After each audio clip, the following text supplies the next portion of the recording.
ও আমার কলিজার টুকরা ভাইয়েরা, মাথাটাকে নিচু করে জীবনের সব গুনার ফিরিস্তিগুলো একটা একটা করে স্বীকার করে আল্লাহরে বলেন, আল্লাহ আমি পাপী,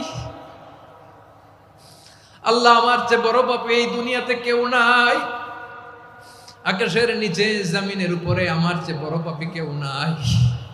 একটা একটা করে আল্লাহ স্বীকার করি আমি পাপী, সব পাপের স্বীকৃতি দিলাম। পৃথিবী না জানুক আমি তো জানি, আমি কি পাপ করেছি, হায় আমার পাপের করলে বিচার, বাঁচার আমার নাই উপায়।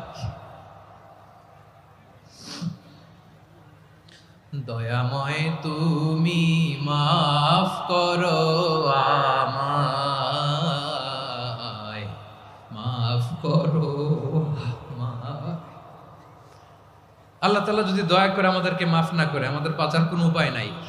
আপনি কি ভেবেছেন আপনার নামাজ দিয়ে আপনি জান্নাতে যাবেন?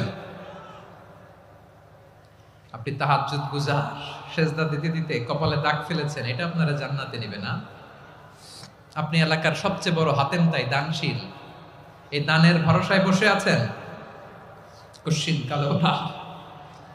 আমাদের নামাজ, আমাদের রোজা, আমাদের ইবাদত, এগুলোকে মিজানের পাল্লায় উঠালে কোনো ওজনই হবে না। তবে আমাদের একটা কৌশল জানা আছে, আমরা আল্লাহর রহমতের ভিখারি। আমরা সেদিন আগেই গুনার স্বীকৃতি দিয়ে দেব। আমরা বলবো, আল্লাহ তুমি প্রশ্ন করার আগে তোমার একটা কথা বলি, আমারে কিছু জিজ্ঞেস করো না, আমি সব করেছি। এমন কোন পাপ নাই যে পাপ আমারে দিয়ে হয় নাই। তোমার রহমত দিয়ে তুমি জান্নাতে পাঠাবা, তোমার দয়ায় জান্নাতে যেতে চাই, আমল দিয়ে না। পারবেন বলতে? কিয়ামতের দিন আমরা বলবো, আল্লাহ আমার আমল দিয়ে জান্নাত চাই না, আমি তোমার দয়া দিয়ে জান্নাত চাই। তোমার দয়া ছাড়া আমার কোনো উপায় নাই। কারণ আল্লাহ যদি বিচার করে, বাঁচার কারো উপায় নাই। আল্লাহ যদি বলে ফেলেন তুই এটা করলি কেন, ওখানে গেলি কেন, কোরআনে 1000 বার নিষেধ করলাম তারপরেও এই পাপে জড়ালি কেন, এরকম প্রশ্ন ছুড়ে দিলে আমার উত্তর আছে? বাঁচার কোনো উপায় আছে? রোজ হাসরে